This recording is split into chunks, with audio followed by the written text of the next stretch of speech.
लावा छिटा हुआ पान भैया बहिनी तोहार।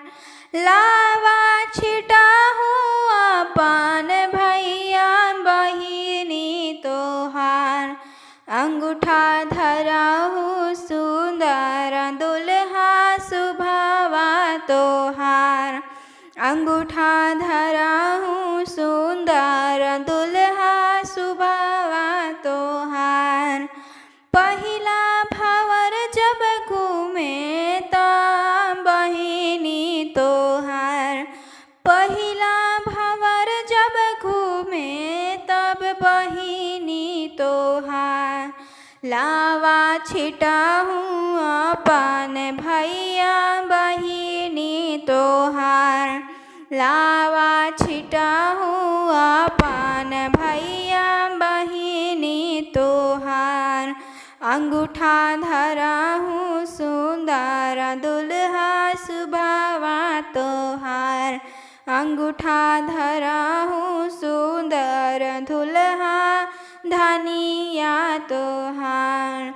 दूसरा भंवर जब घूमे त धनिया तोहार।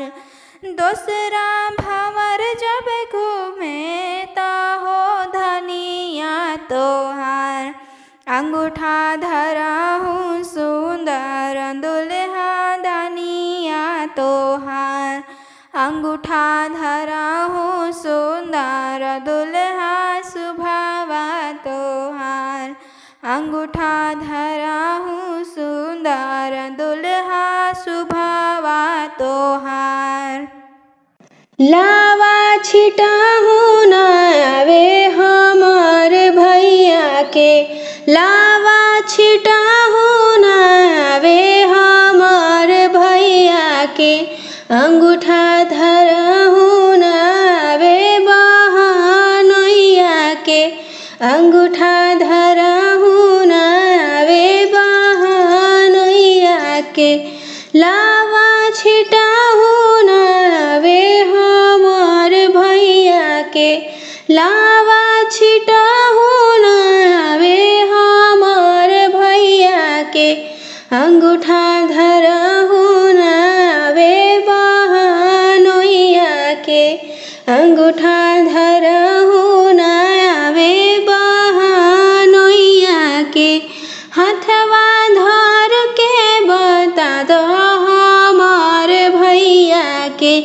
हथवा धर के बता दो हमर भैया के। कनवा धर के बता दो बहनोइया के। कनवा धर के बता दो बहनोइया के। पनिया ढराहू न आवे हमर भैया के। पनिया ढराहू न आवे हमर भैया के। अंगूठा धराहू न आवे बहनोइया के। अंगूठा धराहू न आवे बहनोइया के। हथवा धर के बता दो हमर भैया के। हथवा धर के बता दो हमर भैया के। कनवा धर के बता दो बहनोइया के। कनवा